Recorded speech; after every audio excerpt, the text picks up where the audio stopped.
Welcome. I guess that's my role to say. I think I managed to play the intro, which is what I was mostly worried I would fail at, let's say. So, Morten's not here today, but we have Sean. So, yep. You are the other Morten today, I think, but that's yeah. That's spelling. It's not really that much different from more different from Morten than Kjetil, so I think you're all right. Yeah, there's a joke that every time Kjetil would come onto my stream, I would mistake him for Morten, but then I think I started doing it with Morten to Kjetil too. So for some reason, I just thought they were all the same person. I still do, actually. Yeah, so why not? Why not? Yeah, I don't think there's a topic for today except for the promise of me messing up, let's say. So we'll see how hard I can manage to do that. I am trying to produce in StreamYard. Interesting. Yeah, this is going to be fun. So no topic other than my mistakes, and we're going to talk about Sean's new product, at least. But first, let's do some ham radio moments, I guess. And I'm just going to follow the week, whatever. the pictures on the screen here. So, Kjetil, ham radio moments of note?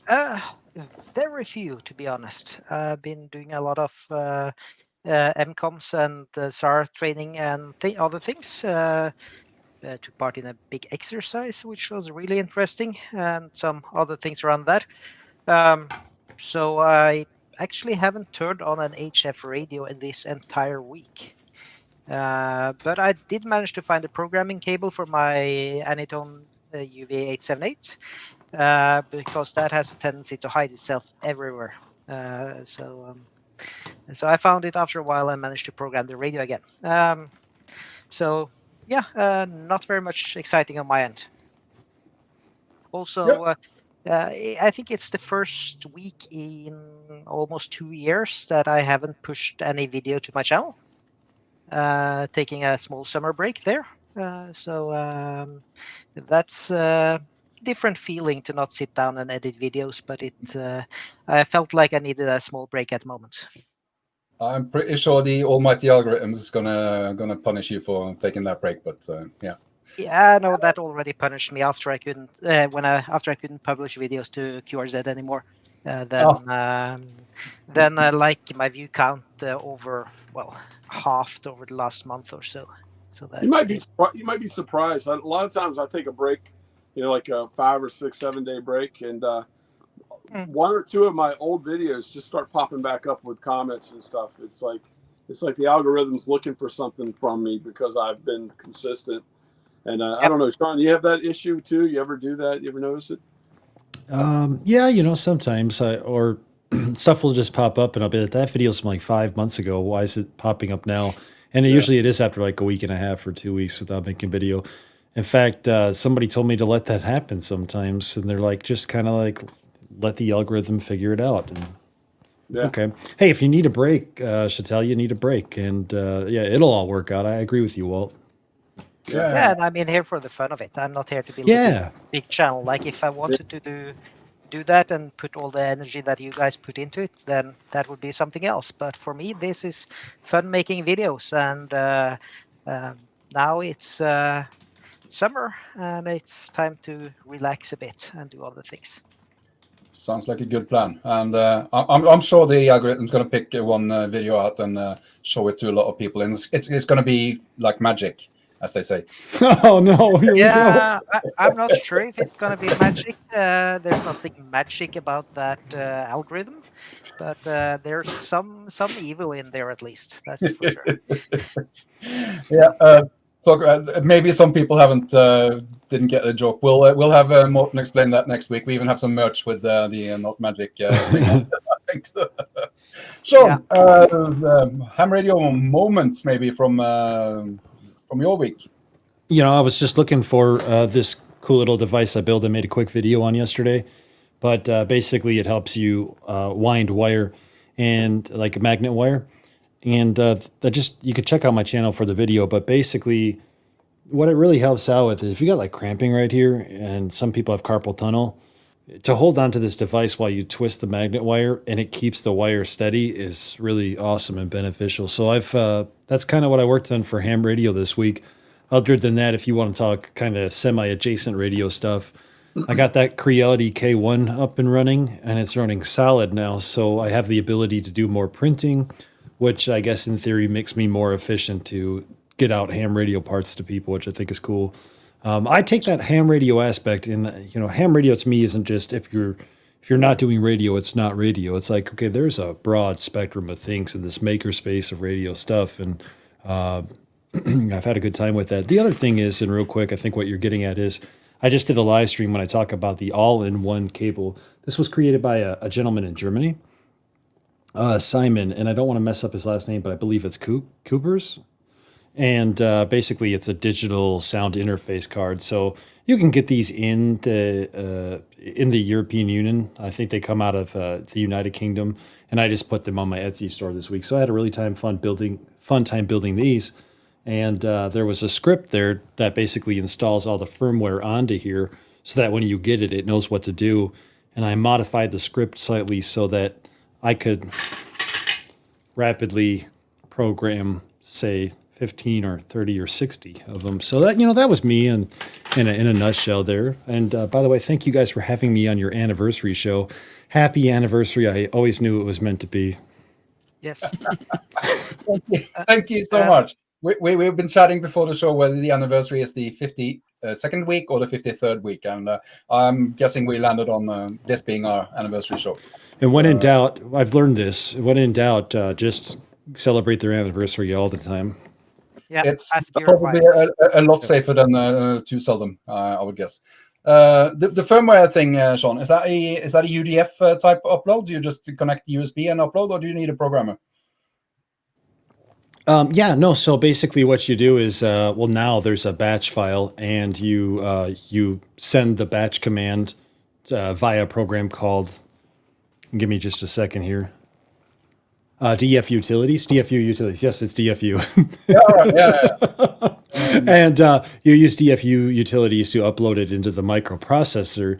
And the script that was written by a gentleman in the United Kingdom, I believe, great script. It just does it automatically. And what I did is I basically added a couple of statements there that say, do you wish to do another one? Do you wish to do another one? Do you wish to do another one? So it makes it a lot easier and a lot quicker. But yeah. Yep. That is nice. I do system administration for my job, and we have a saying when people get too annoying, we tell them that please go away, or I will replace you with a very small shell script. There you go. I'd be happy to show you this script real quick if you guys are interested. Your call. But the DFU wrapper script. Yeah. So this script was modified off of this gentleman in the United Kingdom. Yeah, show us. That's. I think you. You made me on the screen, but I think if you go down to that bottom right, and there you go. So this is as simple as it is. What I changed here was right here. He basically had go to start, and that's all he had. So the script starts when you run it. You basically just run the bat file or executable. It says, "Hey, open the software DF utilities, and at this memory address, write this firmware file."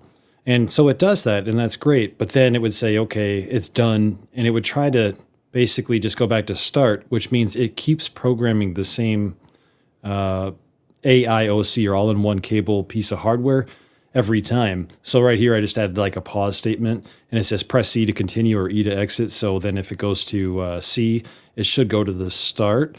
And then if it goes to E, it would then technically end the software or end the programming. So I could basically rapidly program all 30 of these without having to stop the script, restart the script, because when it would go back to start, if you had more than one, it would kind of flake out or get confused. That's it.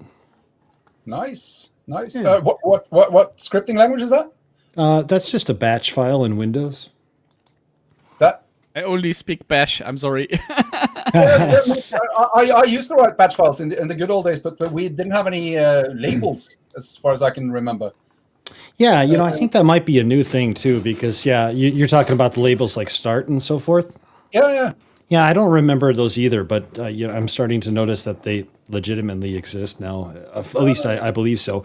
And I do want to just in the chat, I just put the original batch file author's name, call sign rather, and you could actually download all the files from his website too. In fact, if you guys are in the UK and you're interested in all-in-one cable, I believe he sells them and ships them into the European Union. So yeah, I figured I'd just throw his information out there.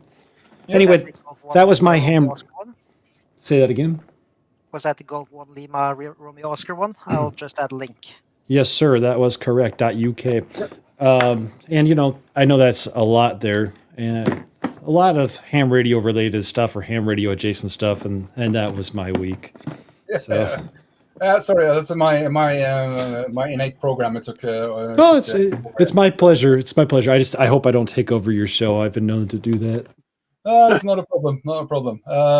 Let's see. To fill the hour, we need every content we can get. Yeah, get me starting on programming. I'll fill the hour by myself. So, or let's not do that. Maybe. Tobias, interesting moments in ham radio. Yeah, not really ham radio, but I built this kit last week. I think before we had our show, or I don't know.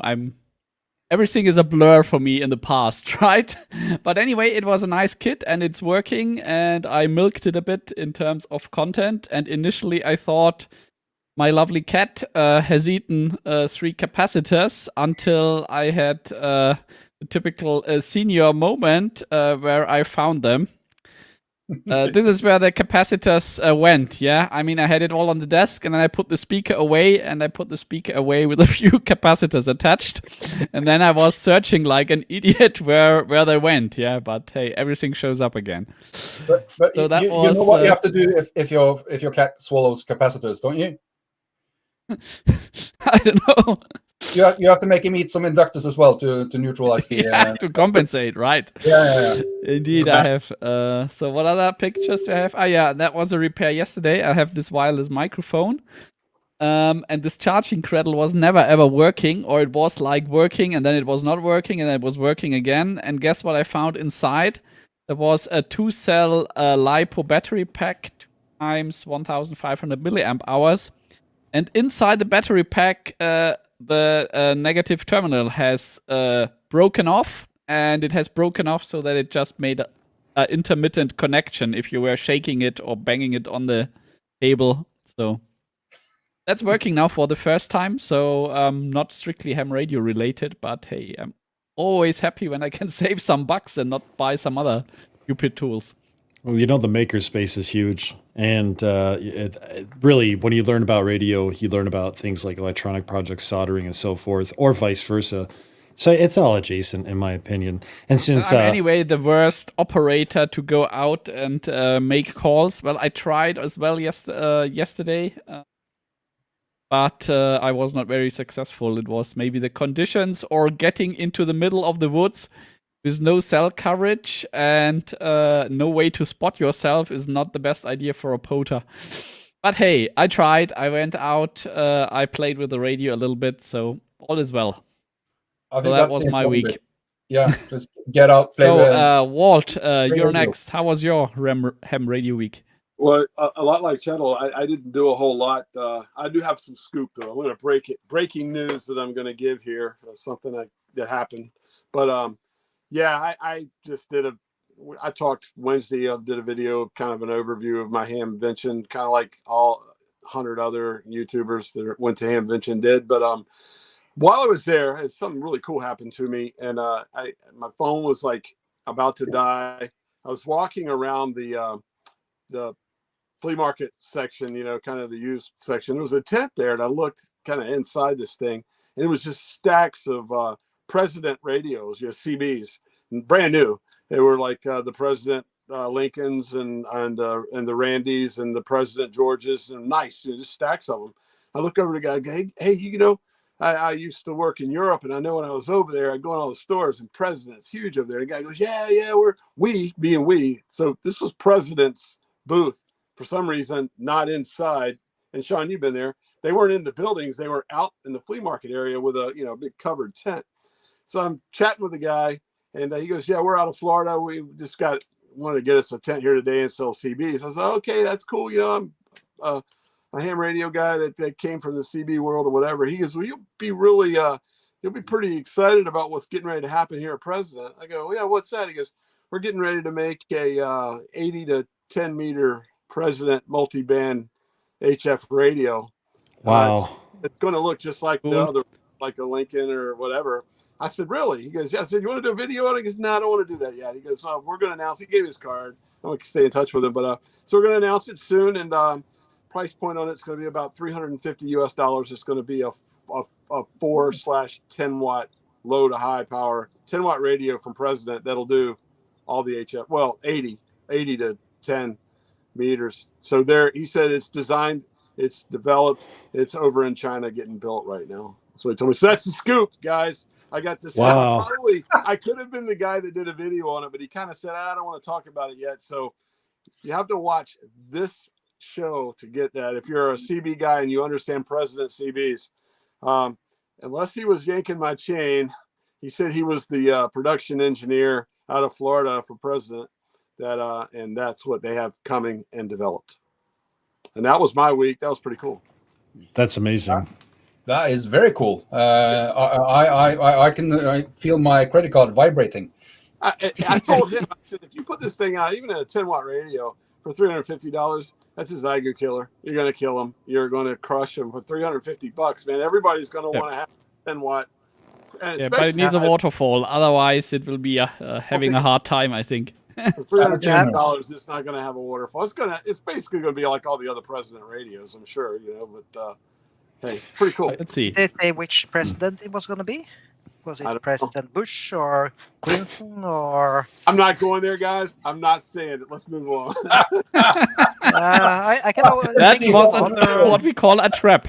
Those other recent presidents as well. President Ham Radio, dude. I like that. That's a great name. Good job, President. President Dude. That's actually nice. really cool. That's cool. Yeah. So that's what I was told. We'll see. I mean, you know, I also did a video while I was there from Tech saying the new Omni 8's coming out. We'll see if that happens as well. So, but that was my week. Other than that, like you, I didn't do a whole lot. I've got a lot going on in life right now with work, and I may end up going on the road again. I'll find that out this week. So it'll be here in the States, so another location. But so I've been busy with work, trying to figure out my life and what I'm doing work-wise. So I haven't done a whole lot of radio this past week. Yeah, that's eventful. The Ham mentioned trip, at least, that's very, very interesting. So yeah, I think let's cross our fingers. I have more belief in that radio than I had in the 6200, which now apparently is a thing. Someone did a demonstration of how to unbox it. I was a bit sad that he didn't actually put an antenna in it, but that's all right. Maybe he'll do that in another video. It's would be fun. I think $350 US. I'm sure it'll absolutely be in the European market, because I know all the stores I went to in Poland, everywhere you go, the electronic stores had President radios in them. You guys probably have them in Norway, I'm sure. Is the big market over there. I'm sure 350, or let's just say a €300, €400 radio, it's a multi-band radio like that, will probably be real popular, especially if you got a big manufacturer like that. It's going to back it up. You know what I mean? If something goes wrong, you can get it fixed, replaced, or whatever. It's pretty good deal. Well, I mean, think about it too. Oh, go ahead, Chantel. Yeah, there was actually a store selling President radios at the Norwegian ham meeting earlier this year. Yeah. So they were mostly CB gear, of course. Yeah. But they did that, and that is interesting to see, because they, as you say, they have a following, and they probably know how to make decent radios. So as long as they manage to make that into something we can actually use and carry around, it would be great. He told me that they're designed and engineered in the United States and built in China. He said they have a builder over there that builds all their radios for them, and then they release them into, you know, the world market. You know, there are presidents all over the place. You know, this is what I don't get for why Zygo is not just doing a successor of the G90, right? Just give it a little bit of a bigger screen, rearrange the knobs a little bit, maybe a bit of a sleeker design, because I mean it's a winning recipe. They keep coming out with these new radios where you say, meh, I stay with the G90, right? So they lose the tuner range, they lose 10 watts. I mean, why? I don't get it. Well, the last time they only lost 2 watts, so at least it's flattening out. Next time it's probably going to be a 7-watt radio, so it's probably going to converge on about 5 watts sometimes in the future for a cycle. But I don't get it. I mean, they were super successful, and if they do a G90 version 2 or version 3, I mean, people will just buy it, yeah? Well, they have a new version, not really a new version, but they have what is the G90N, but it's a 10-watt radio because there's markets out there where you can only, I know China is one of them, where you can only use 10 watts, like at the novice level. So they have. Okay, but I mean, how much do you have to change to sell a radio with lower output power? You put in the same components, you adjust the trimmer. Yeah, there's probably a diode in there with a huge arrow pointing at it that you can, if you own an axe, you can remove it to get back to the 20 watts. That's true. Something like that, right? Yeah. So but, I think the problem with Sagu is that they want to make the next 705, and try as they might, they're not succeeding so far. I'm afraid, but that is what it's looking like to me. They want to make something that is like the 705. And now at least they're approaching in price. That's something, I guess. But I don't think feature-wise the 6200 is gonna be that thing. Right. I don't think so either, especially for that price of $750 plus tax. You're looking at $800 US. You're starting to get into territory where maybe you invest the extra couple $100 and look into a Discovery Lab 599 or even a used market IC705. I know that there's a guy who's going to buy it, but exactly. I'm selling mine for $950 with accessories. Actually, I think it's even 900. My point is for 200 extra bucks, you get that radio even on the used market. It's going to be way better than a 6200. But if we're going back to the precedents just for a moment, and we want to compare price wise, what could you get on an HF market right now for $350 US? Because you can't even get a new G90 for $350. It's close, but the G105 that Shegu came out with last year, which is maybe the worst radio ever made. That came out, and that thing is a You're pile. Being generous today, right? That thing is a pile. Yeah, I'm on a guest. I'm on the guest show, so I'm trying not to express my opinion too much. But let it all out. It must, get it off your chest. Listen, there's a reason those companies don't offer to send radios to guys like me. And so I went out and I bought the radio, and the G105 was an absolutely horrible radio. Now, I want to do preferences by saying, like, hey, if you're out and while you're watching the audience and you like the radio or it's your first radio and it works for you, please know I'm not putting you down. Everybody has a price point. But with this being said, and the fact that they're going to say that that's a $350 radio, and you could bet the name President does have some standing on it. I have a President radio right there. I'm looking at it right now. There's some behind the name there's some quality behind the name, and they're going to hold up to that. If this is all true, it's going to be a much better radio in my eyes, in my opinion. So I think that we should look out for it. Will it have a waterfall? No, but if you're at a entry level budget radio, that this might be a great radio. I'm hoping so. Just as long as it's got a proper VFO readout, that is not just some channelized type thing. That I wouldn't want that, but. Yeah, because I know the 10, 11, and 12 meter radios are all channelized pretty much. You have to go in and program it the way you want it, I think. Yeah, who was that? There's some supplier just created a new 10, 11, 12 meter radio that was channelized. But Striker. said Striker, yeah, and you could get any frequency. You just have to select the right channel and use the RIT. I cannot confirm or deny that I do a little bit of 11 meter dabbling, but I don't do videos about it. Okay, so you should do 11 meter, absolutely. It's Yeah. fun. I- It's a great time. Just imagine the comments you will get under your videos. Then. Yeah, I remember visiting dear. one store here in Norway, which it's not on the most serious end of stores, and they sold PAs for CB radio. yeah. Oh, PAs. Yeah, I had a really nice PA. Went by the name of Texas Star TX 500.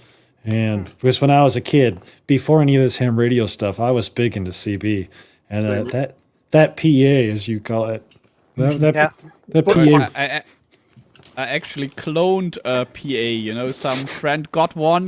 This famous Italian amplifiers with dubious quality, yeah. And little teenage Tobias just, cloned the PCB, rewound the coils exactly as in the original, got the same output transistor, and I think it's somewhere in a box. If you give me a second, I might at That'd least be find the awesome. This is for my transistor. 10 this one's for my Yeah, 10 something like meter. this. Yeah, exactly. my Let me 10 try meter, and find it quickly. One I'll second. use this one for the 10-meter band. I look at these every once in a while, Walt, and I wonder, are there actually low pass filters in there, or do you have to supply your own? There's one in this. You can only use this for 10/11. That's it. That's All right. Yeah. 100 watts. Gives you 100 watts on 10 meters. I'd I'm be. almost halfway, and I haven't done my ham radio week. I will do Oh, that. sorry, Bob. No. This is most excellent. But I have a short story that I want to get in here. And my radio week has been pretty much like all of yours, pretty much non-existent. I was up with one guy from the club doing our monthly 80 meters, 60 meters portable activity today. So he was running the check-in. I was just rigging up the antennas. That's my whole week. But I did something interesting in preparation of that yesterday. For my tuner, the CG3000, I have a LiPo battery. I don't normally use LiPo batteries, but I like to have a separate battery for that, so I don't have to keep a really long wire running from the battery to where the tuner is.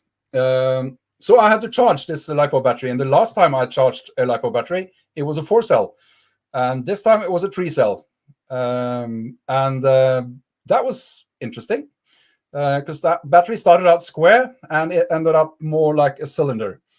So now it's it's outside the house, as far away from anything flammable as I can get it, till I figure out what the hell I'm going to do with it. So that's so Yeah, that's part of my radio week. I just found my CB afterburner, or at least the cooling fan and the power transistor. I don't know where the PCB went.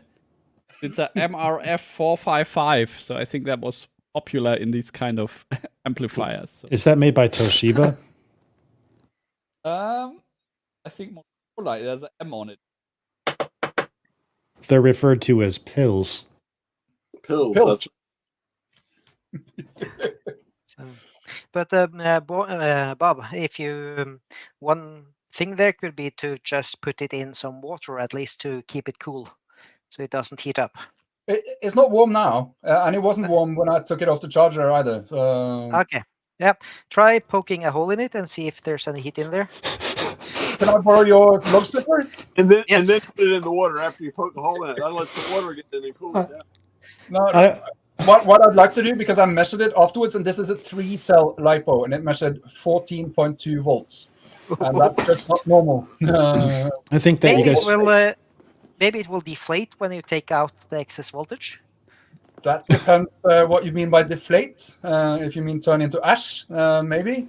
Just with what- a nail and a hammer, puncture What it. I'd like to do is if the weather's nice tomorrow, I'm going to try to discharge as much of it as possible, just connecting a 12-volt light bulb or something to get most of the energy out of it, and then I'll figure out how to dispose of it. Yeah, How are you supposed to dispose of the batteries like that? What are you going to do with them? I've done it Yeah. two ways in Norway. One is contacting the fire department and say you have one really overcharged one, and they will come and pick it up or tell you what to do with it. Or you go to the garbage or the recycling station, to be politically correct, and you go to the dangerous waste area and you tell them you have an overinflated LiPo battery, and they will treat it there, because that's where it's going to end up anyways. All right. Yeah. Yeah, Oh, that that is free to throw away. And in the meantime, would you store it in like an aluminum or metal can filled with sand, or is that a bad idea? I have an ammo box for 12.7 millimeter ammo, which is steel. So I was figured if I need to bring it somewhere in the car, I'll put it in that box. Yeah, that's good. Just take the ammo out first.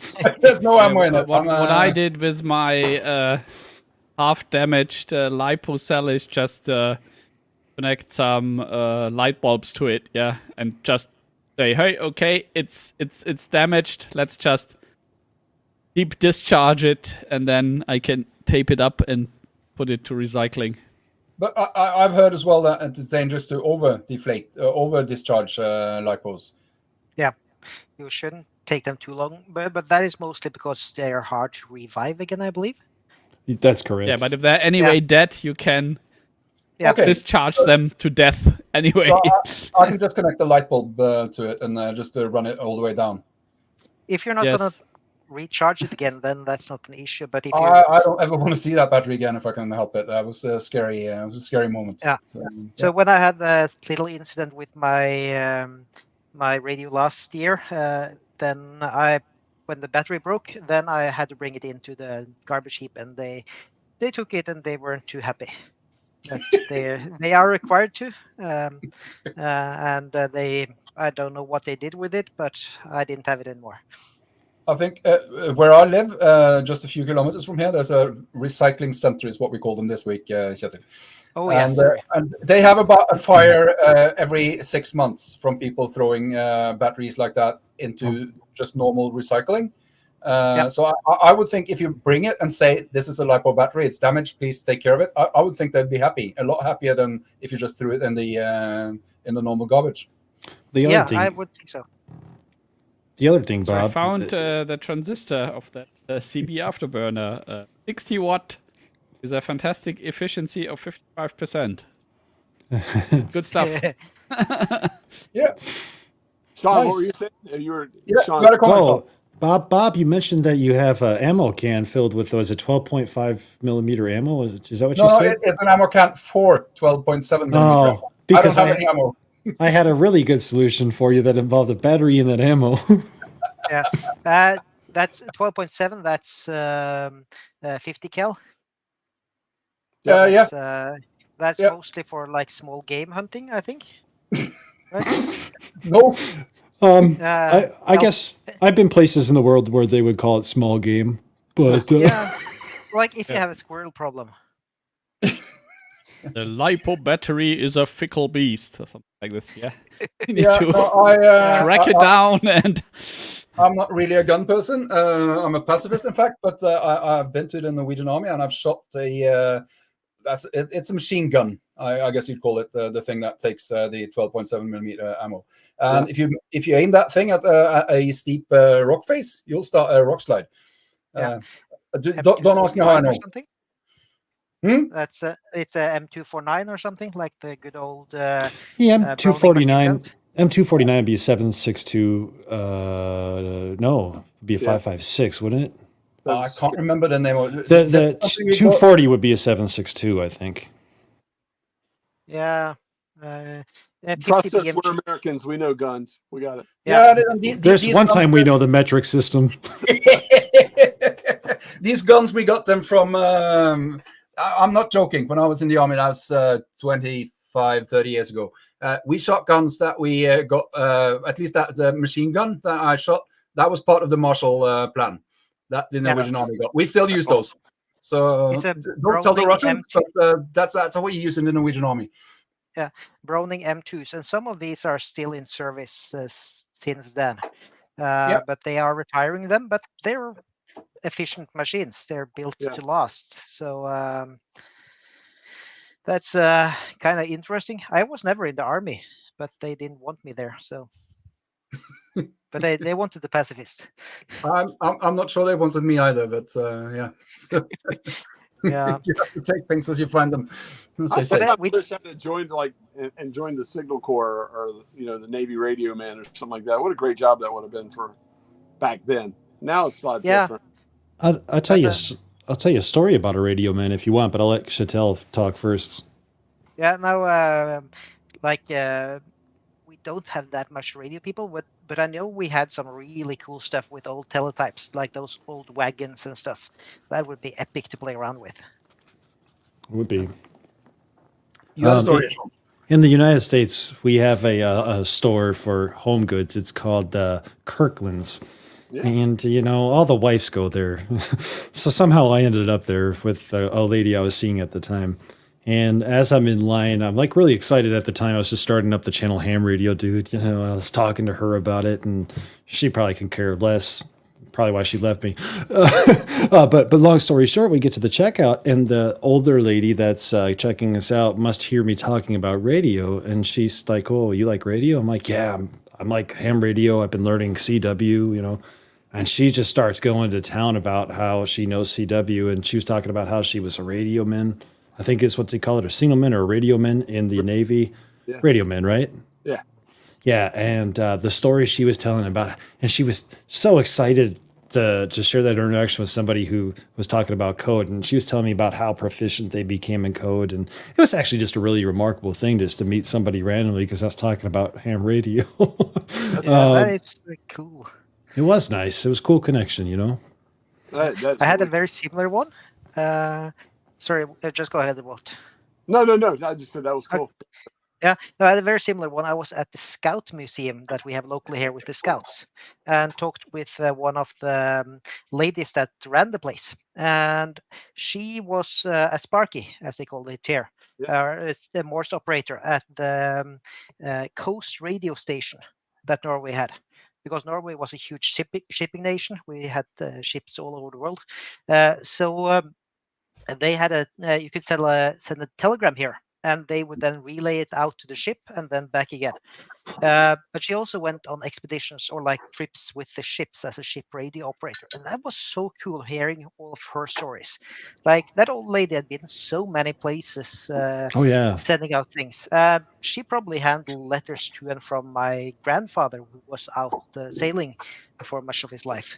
And that's such a different world than we have now. Like every ship, they have a satellite phone or whatever, or probably internet. But now, back then, like you had to send Morse code, and they didn't know if they could reach the ship due to like we know the conditions here. But of course, they were running several kilowatts to megawatts or whatever with a huge array here. So the TX array is really close to where I live. That's a huge field, a few acres of TX antennas, and the RX array is here, and the TX array is like 20 kilometers away, so they didn't get interference. That's cool. It's really fun to see this place. That's amazing. That actually is really cool. You know what? I've worked in shipbuilding and have gone out on trials and ridden in ships. I rode back in the 80s, early to mid 80s. I rode an aircraft carrier from Norfolk here, Homeport, Norfolk, Virginia. We took it all the way down to the Caribbean. And back then, up on the island part of the aircraft carriers, every carrier had a Mars shack in it. Mars, if you're familiar with U.S. military ham radio, had Mars shacks in them. And it was pretty cool. I remember going in the Mars shack. At the time, I wasn't a licensed ham, but I was really into shortwave listening or whatever. And I kind of struck up a relationship with the guys that were running the Mars shack there. And I got to sit down, and they tuned in we were off the coast of Florida or whatever. And we were like just scanning around like 49 and 31 meter bands, listening to shortwave radio or whatever. And they said, yeah, sometimes they'll record, or they like what we call American Forces Network or whatever. They'll do a broadcast and they'll record it and then replay it over ship's entertainment system and stuff like that. That was back in the day. Now, since, I don't know, maybe 6, 7, maybe even more years ago, Navy kind of dropped Mars. Mars is just an Army thing now here in the States. There is no more Navy Mars, which is military amateur radio service. Isn't that what it is, Sean? Something like that. To my knowledge, we don't have the same. We're not allowed to talk to other users of the radio waves unless they're hams. Military auxiliary radio service. Yeah. Yep. I was still wrong. Being European, I think we know that a Mars mod is what we do to make a radio wideband, so we can use it on 11 meters, or in the case of Norway, we can use the entire allocation that we are allowed to on 60 meters. But I for one don't really know what Mars is. It's an American thing, and I now know what the acronym means, but I don't exactly know what that is. So if either you know, maybe we could do some educating for the European listeners. Absolutely. It's an auxiliary service where civilians can just volunteer, and they interact with military comms. It gives you the opportunity as an American ham to use frequencies that you really wouldn't normally use, because you're authorized under, and Sean, correct me if I'm wrong, but you're authorized under the Mars window or whatever, if you're officially working in a Mars capacity, to kind of like a go-between or whatever. They have drills and exercises or whatever, where the military interacts with the amateur community and operates what's called, as you said, military auxiliary radio service or whatever, in case there's a the SH hits the fan or whatever you want to call it. That's kind of the way I always understood it. How about you, Sean? You're American. I actually don't really know too much about it. I am actually Googling it, though, at the moment. And I'll probably admit that, not an expert. But it says that every year Mars conducts an appropriate military and amateur radio crossband exercise as an integral part of techniques and procedures, as well as to initiate efforts to improve radio operating techniques. Mars members test the state-of-the-art technology through experimentation and testing.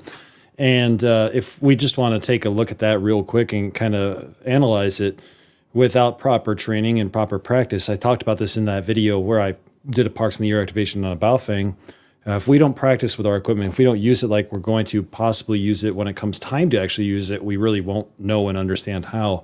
Right. And actually jumping out there and getting to test and experiment with different operating techniques in the, I was going to call Mars, in the Mars capacity, could actually be very beneficial, because you don't want them to just jump in and be like, all right, we might need somebody's help, or let's go do this mission, or do whatever we need to do, and then find out that nobody was prepared because nobody ever trained together.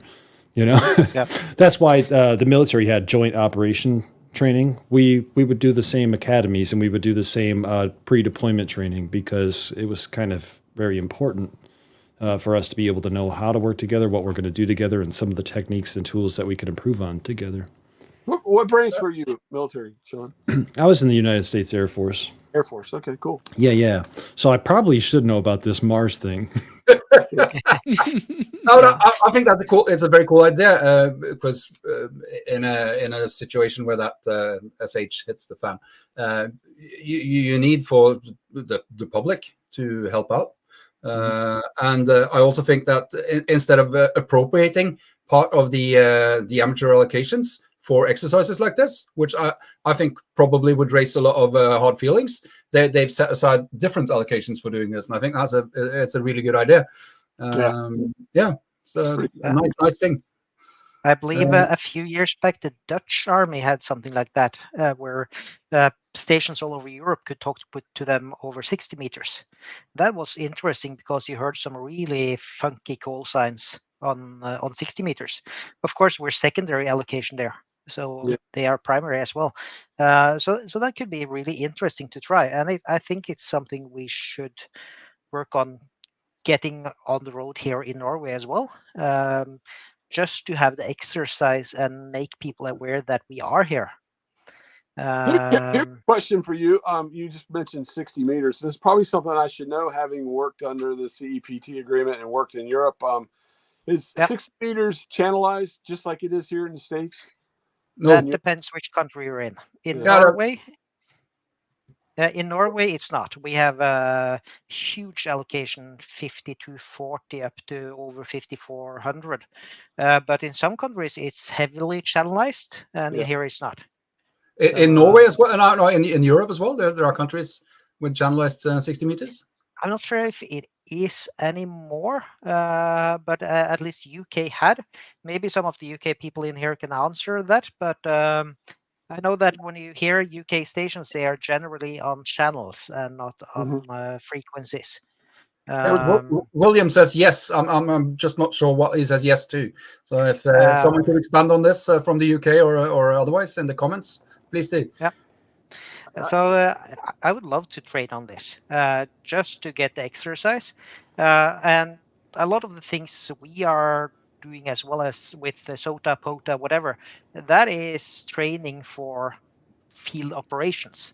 There was a really interesting talk that I didn't get to see on the ham meeting, which was called the Stay Behind movement, which was something to do after World War II, where people were then trained to stay behind, meaning like they were operations behind enemy lines should we get invaded again by somebody. And that was really interesting. And I'm not sure if there's still anything active there. It's at least nothing public about it. That would But, sort of defeat the purpose, wouldn't it, if that was public knowledge? yeah, like this guy's in it and this guy, and you have a bumper sticker saying, "Hey, I'm in the Stay Behind forces." Yeah. But I don't know if you remember a few months back, I visited some old resistance caves here, and did wind link in one of those.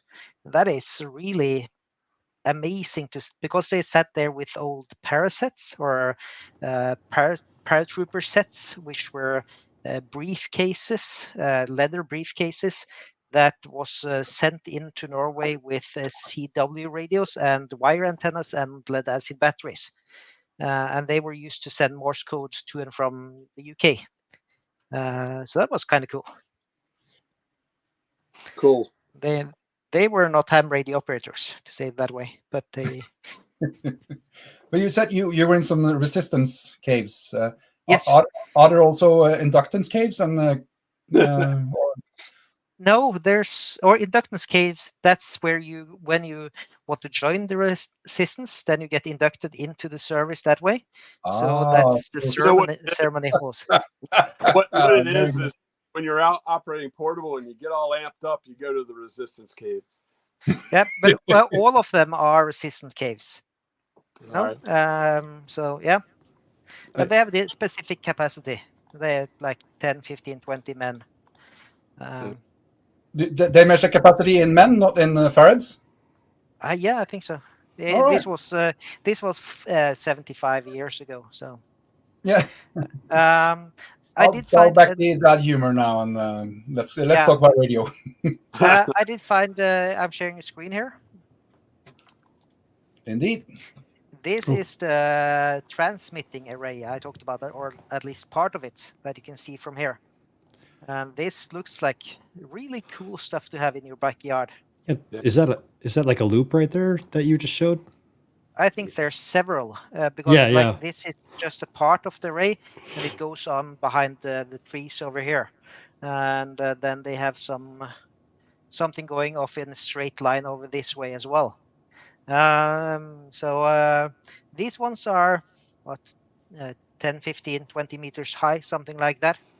So they're rather significant installations, and then this thing.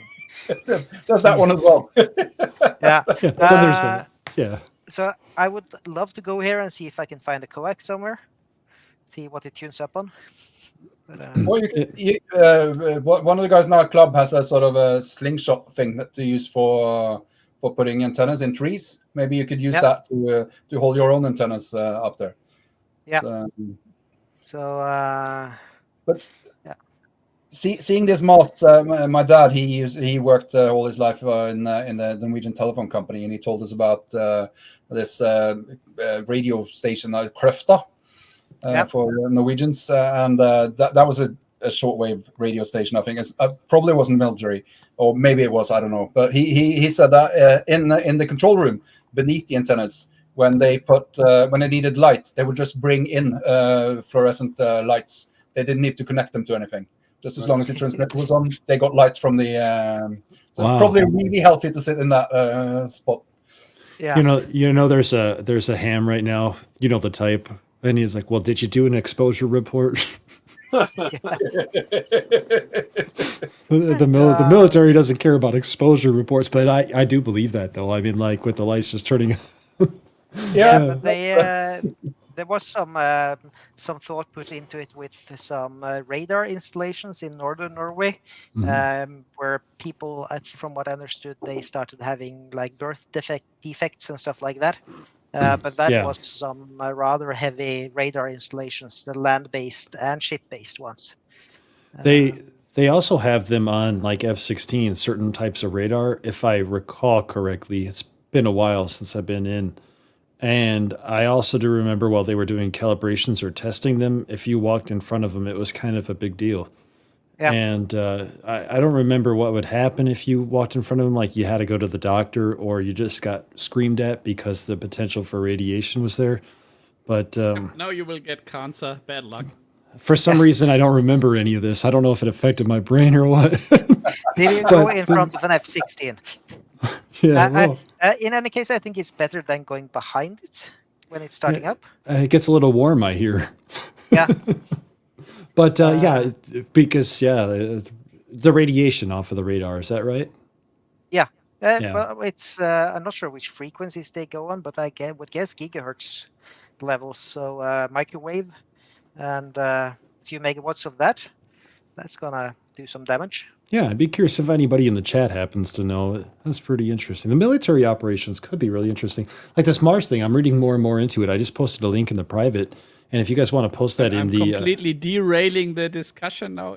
go ahead. Bill, does anybody remember the cinema advertisement where that guy comes with a chocolate bar in his front pocket and hugs a hot woman? Yeah, and that's how they advertised their peanut butter snack, right? Because they said, okay, when you do this with the hot woman and a chocolate bar in your shirt, then you have a big mess. But with the peanut butter snack, you can't do that. And I imagine it's the same with the radar. Yeah, you stand behind the radar, no chocolate snacks in your shirt pocket, otherwise it'll melt. Probably. Yeah. Renee says jail and a 5,000 kron fine. I have 100. Yeah, that's some other version. That's not Danish, right? Nah, it's Czechia. Does that work for you? I don't think he will take a check for that. But Yeah, I think that's a fine for owning or having a slingshot, probably. So, but then again, yeah, I don't know. They have trees in Denmark. Yeah, How are you supposed to get your antenna up in the tree without the slingshot? I wonder. I don't think we can use. I think a slingshot will really quickly be considered a weapon here. As at least the sharper ones, like the strong ones. Small toy one is not an issue, but like when you get the metal ones with what's this called, surgical tubing or something like that, those would be into the weapons range because they can injure people. I've got one. What can't injure people? I wonder. It's yeah. Yeah, that's another thing. I just checked Sean. That one is worth roughly $4.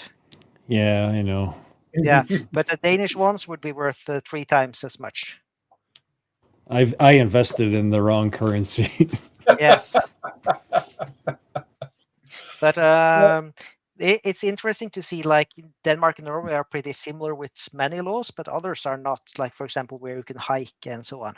There's a lot more restrictions down in Denmark. So if you're going parks on the air, for example, going outside of the trail may not be acceptable. While in Norway it is. So most places. On the other hand, in Denmark, I was able to drive onto the beach to do parks on the air. If you do that in Norway, you're in no end of trouble. Interesting. You're not allowed to drive outside of the roads, basically, without for some very specific reason. We have specific beaches here that you can drive on, and some you can't. You just got to know the beach. Yep. So that's an interesting concept, though. So we're talking about trees and even beaches, probably the same thing for this matter. I read something interesting this last week about why it might be not allowed to throw wires in trees in the U.S. at least, and it might probably pertain to Germany as well as Norway. But for example, like in the U.S., there's a National Bird Migration Act or something along those lines. And I guess in certain spots where the birds migrate, if you throw the wire in the tree, people could argue that you're interfering with the bird's ability to nest. And if you have something rare, like for example an eagle, I read this on Reddit, so it's got to be true. But but if you have something like an eagle and you throw a wire near the eagle, you might be disturbing the nesting of a not endangered anymore, but definitely still protected creature. And I have to assume same thing with the beaches, maybe even Walt, like you have turtles, the very rare turtles by you. Sea turtle, that migration, sea turtles, yeah. You Yeah. can't go out on the beach for that. And do you And guys we see? have the same with the birds here. So, for example, if you're cutting down trees, then you're not allowed to do that during nesting season. Oh. Or you have to take that into account. So if you're cut, and especially if you do that in a large scale, there will be a lot of newspaper articles as well. But animals are protected during breeding season. But in our nature preserves, there are even stronger things. There are some you're not allowed to enter during breeding season if there's like a bird sanctuary. But if there's but the others, which are just landscape sanctuaries, then you won't be allowed to remove a leaf from a tree. Wow. We have beaches here that I drive on them, and there are wild horses on them, and you cannot touch the wild horses here. They're, you know what I mean? You have to stay, 100 meters away from them, whatever. There's always the knucklehead that tries to go up and pet them or whatever, and it's illegal to do so. But yeah, we have horses on our beaches here in North Carolina. That's We amazing. have Sorry. No, I was just saying that's amazing. Yeah, they're little. have They're not like big oxen. horses. They're like tiny. They're like half the size of a horse you think of that you could ride. They're small ponies, and they're wild here in North Carolina and Virginia. You've probably seen the Chickadee ponies. They swim across every year. Some people in the States have seen it. They're here in Virginia, and then just south of us, on the northern part of the Outer Banks where it borders Virginia, there are wild horses there in an area called Corova and Corolla. And they've been there for hundreds of years. What happened was there was a Spanish shipwreck or whatever that had a bunch of them on it. When it wrecked, they swam ashore and just made that area, home. And now they're protected. That they're is really so nice. cool. Like, Join us We next have, week where I go down to Walt to operate Parks on the Air and try to catch a wild bronco. Yeah, that's a good video. But we have something called musk oxen, which are wild. And these are like bisons, just a bit smaller and a lot more horns. They are not very friendly, but there are tourists that want to take selfies, especially with their kids because they're really cute, and their mothers do not like that. And that's probably a great tip, especially here at national parks in the U.S. And probably just what you're talking about is try to stay away from the wildlife because, bisons and buffalo people think are all friendly, but they will get angry in a minute from what it sounds like. Now, are those endangered or protected to the point where like you can't hunt them or anything or eat them? They are hunted, but very limited. And I think they actually resettled or whatever you call it. I think they were hunted to extinction and then reintroduced. Yeah, I think so too. I've heard that too. And actually, we have every few years there's someone getting killed by these oxen up in the mountains in Norway. So they can be fairly dangerous. That looks idyllic. Yeah, that's here. That's probably 50 kilometers from where I'm at right now. But you see the tire tracks on the beach where the cars go by. Wow. Yeah. And the horses run free there. That's on. If you look at a map of the East Coast of the United States and you look at North Carolina, it's the very upper northeast corner of North Carolina where it borders Virginia. They're all over there. Just tons of horses up there. They're called the Corolla wild horses. That's beautiful. Yeah. I'm sharing again. What about you, Tobias? You guys have anything rare in Germany that you guys got to watch out for? Oh wow, look at that! Yeah, this is from Wikipedia. They're rather big things. I'm not sure what the weight of them are, but they are apparently really tasty as well. Especially these cute cuddly ones that people want to take selfies with, and then the mothers around don't like that. When they're young, then they taste better. No, I don't know. No, I don't know, but